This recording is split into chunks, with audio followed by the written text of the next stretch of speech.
मुसळधार पावसामुळे कळव्यातील खारेगाव नाक्याजवळ भले मोठे झाड कोसळून 2 दुचाकी चालक जखमी झाल्याची घटना 4 जुलै रोजी सकाळी 9:15च्या सुमारास घडली। या जखमींवरती कळव्यातील छत्रपती शिवाजी महाराज रुग्णालयात उपचार सुरू आहेत।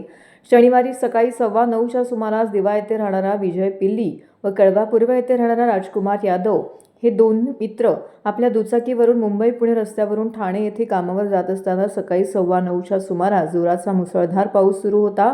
याच वेळी ते खारेगाव नाका पोलीस चौकीजवळ येत असताना रस्त्याच्या कडेला असलेला भला मोठा जुना झाड अचानक कोसळले। त्यात त्यांची दुचाकी अडकली। अंगावर झाड पडल्याने ते जखमी झाले। स्थानिक नागरिकांनी घटनास्थळी धाव घेऊन त्यांना बाहेर काढले। कळव्यातील छत्रपती शिवाजी महाराज रुग्णालयात उपचारासाठी त्यांना दाखल केलं।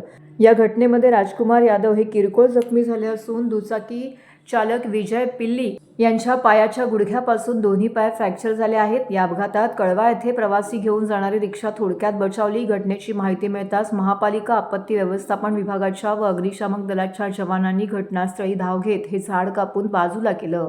यावेळी थोडा वेळ कळवा मुंब्रा रस्त्यावर वाहतूक कोंडी झाली होती। या प्रसंगी समाजसेवक राकेश पाटील यांनी घटनास्थळी उपस्थित राहून प्रशासनाला सहकार्य करत योग्य त्या सूचना दिल्या आणि प्रसारमाध्यमांशी बोलताना अधिक माहिती दिली आहे।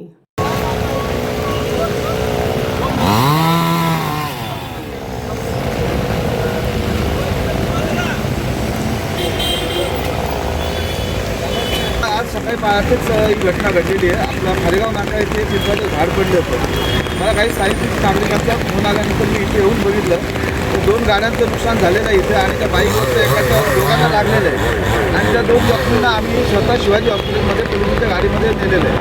पूर्णपणे प्रशासनाचा हलगर्जीपणा चालू आहे, कारण यापूर्वी नियमितपणे वृक्षाची छाटणी होत असे मे महिन्यात, परंतु यावर्षी वृक्ष छाटणी झालेली नाही असं दिसतंय आणि प्रत्येक ठिकाणी झाडे कोसळण्याचं कारण तेच आहे, कारण ही झाडं एक विदेशी आहेत, परदेशी, त्याच्यामुळे ती झाडं कोसळत आहेत आणि व्यवस्थित छाटणी करत नाहीत, कारण हे फक्त खालच्या भागाची छाटणी करतात आणि वरचा भाग तसाच सोडून देतात आणि त्यामुळे हे झाडं कोसळण्याचं प्रमाण वाढले।